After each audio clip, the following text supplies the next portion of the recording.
വലത് കൈ സിമ്പിൾ, ഇടത് കൈ ഉയർത്തി പിടിക്കുക, ഇടത് കൈ ഇതുപോലെ ഒരു ഓക്കെ സിമ്പിൾ ഉണ്ടാക്കുക, വലത് കൈയിൽ വി, ഇടത് കൈയിൽ ഓക്കെ. ഇനി ഞാൻ 1 എന്ന് പറയുമ്പോ ഈ വി നിങ്ങൾ ഓക്കെ ആക്കി മാറ്റണം, സെയിം ടൈം ഈ ഓക്കെ നിങ്ങൾ വി ആക്കി മാറ്റണം. 2 എന്ന് പറയുമ്പോ വീണ്ടും ഈ ഓക്കെ നിങ്ങൾ വി ആക്കണം, ഈ വി നിങ്ങൾ ഓക്കെ ആക്കണം. മനസ്സിലായോ? കൗണ്ട് ചെയ്യാണ്, പരസ്പരം അങ്ങോട്ട് പോയി മാറ്റണം. ഉയർത്തി പിടിച്ച കൈ ഉയർത്തി പിടിച്ചോക്കെ.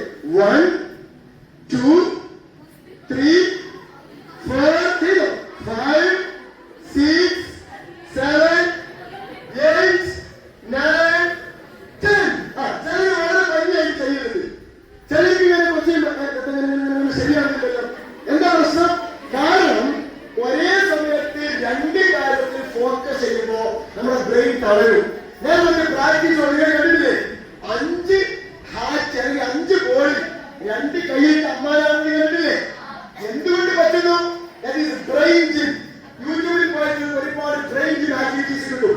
ഇതിനെ നിങ്ങൾ പ്രാക്ടീസ് ചെയ്തെടുത്താൽ ശരീരം പുഷപ്പ് ചെയ്ത് എക്സസൈസ് ചെയ്ത് ജിമ്മിൽ പോയി മസിൽ ഉണ്ടാക്കി പവർഫുൾ ആക്കുന്നത് പോലെ നിങ്ങളുടെ ബ്രെയിനിനെ നിങ്ങൾക്ക് ഉണ്ടാക്കാൻ പറ്റും, പവർഫുൾ ആക്കാൻ പറ്റും. ബ്രെയിൻ ആക്ടിവിറ്റി നിങ്ങൾ ജസ്റ്റ് യൂട്യൂബിൽ സെർച്ച് ചെയ്ത് നോക്കാം.